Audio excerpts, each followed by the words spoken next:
All right, Notre Dame fans, it's time for this week's final thoughts from blueandgold.com's resident coach, Tim Hyde. Tim, you did something interesting this week. You went back to some of Marcus Freeman's games while defensive coordinator at Cincinnati when they played Navy and Army, and how he tried to defend the option. What was your takeaway from those games?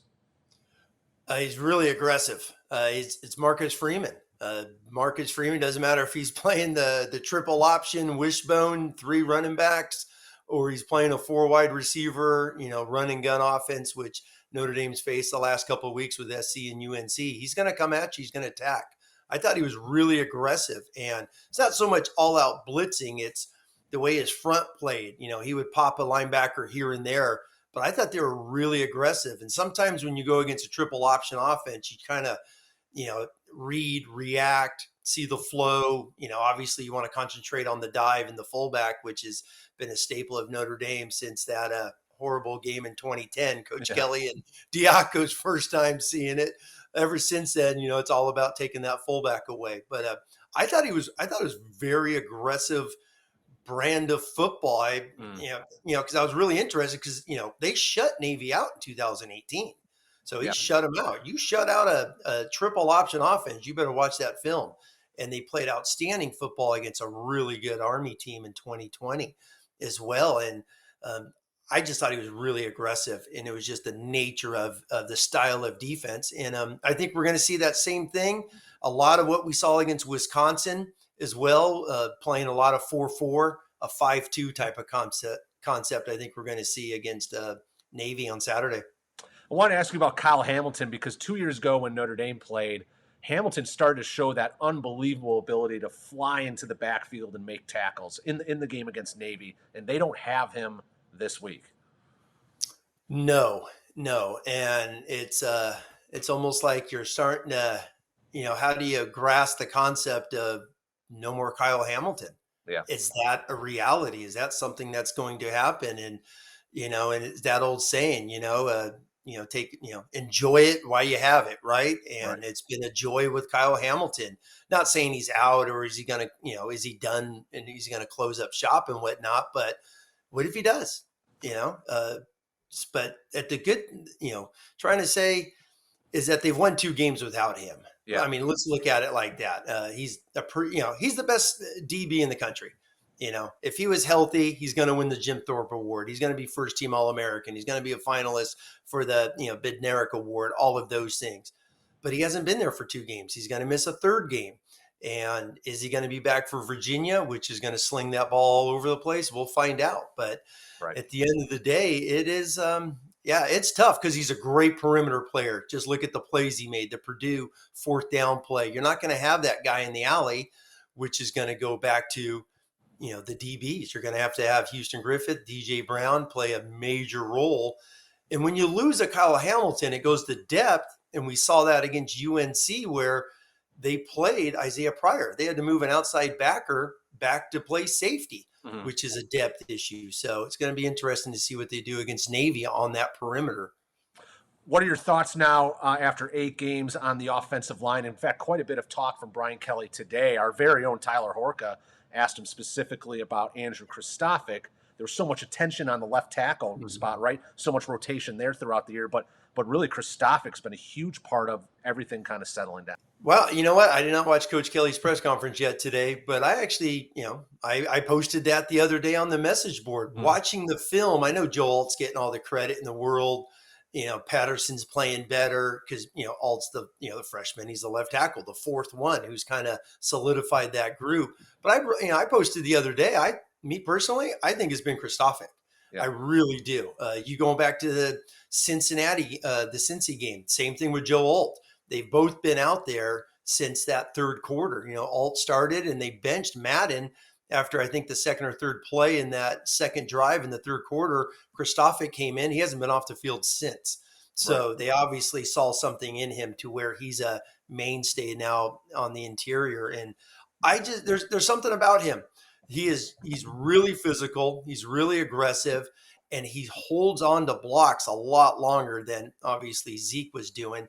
And I think that's going back to the beneficiary of that has been Jared Patterson, Yeah. who's just played outstanding football lately. But real quick on the offensive line, Patrick Engel for Blue and Gold wrote a heck of an article about Alt and the emergence of the O-line, them starting to balance out together. So I want to give kudos to Patrick.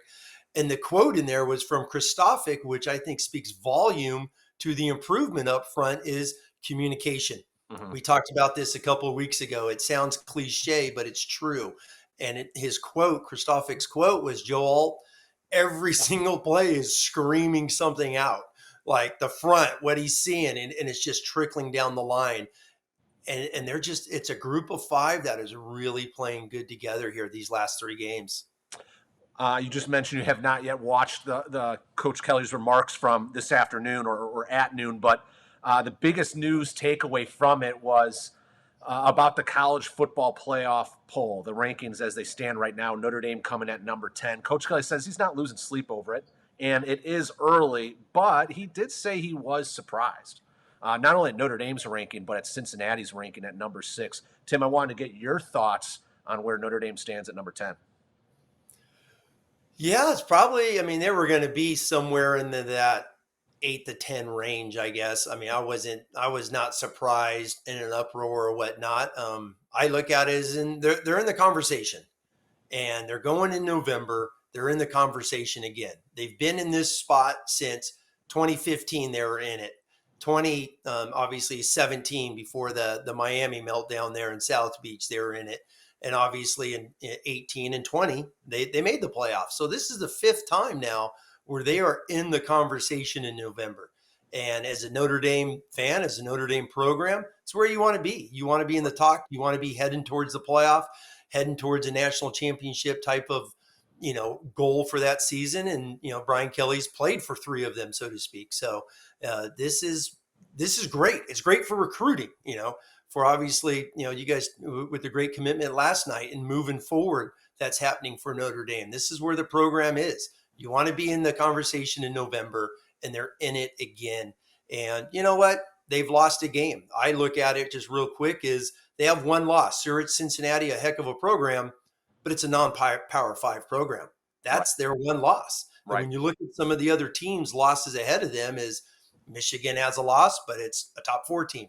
The Buckeyes have a loss. It's a team ahead of them. Oregon has the worst loss when you look at it because they lost to Stanford, yet they have the best win. Probably about everybody in the top 10. So, you got to have Oregon up there. But, I'm with Coach Kelly. Don't lose sleep because these guys are all going to be playing each other somewhere, especially with Oklahoma's schedule coming up in the Big 12.